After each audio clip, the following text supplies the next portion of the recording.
everyone, welcome back to Sunny Live channel. Thank you so much guys for tuning in.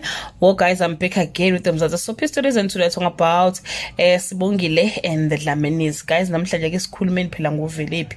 Hayibo guys, amaphutha ngaka nje empilweni. Amabhizinisi awaqala amasaluni alikho nje liphumelelayo, but ke isixhifiso sokugcina guys is how she disrespected uvuma ke after so many years ke ebanakekela kanye ke nomfowabo ke usangweni. Abaningi ke kade ke besolile ukuthi uqiniso uyiscam, akukhona lokho athi uyikhona, akakhona lokho ke athi uyikhona. Uvelephi ke zange abuzise even around kubantu ke abazi babu wakhe, noma ke afone uDeliwe abuze imininingwane ngoyise obe absent since birth, but ke wavele wakholwa nje ukuthi babu wakhe futhi ke unomuzi eBhalithi. Kodwa ke noma ke umbheke uqiniso guys, nomngani wakhe eBhalithi, hayi iBhalithi ayibafanele dalo, kodwa ke uVelephi ke uyabakhola ngendlela ke adomoroza ke ngakhona. Asazi mhlawumbe uyena babu wakhe, but hi guys, ayikho into engahlangani kahle.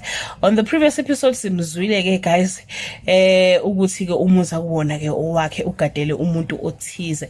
Amathize zaveza okulandelayo ke ukuthi uqiniso's lies will catch up with him, kodwa uVelephi still has no idea that Qiniso is out to scam her. Kodwa ke uzothola izindaba ezishaqisayo ngaye ke udede Qiniso, bese ke ekhumbula uvuma isaram senkosi, and kulapho ke ezothola khona ke izandla ke ezifudumele.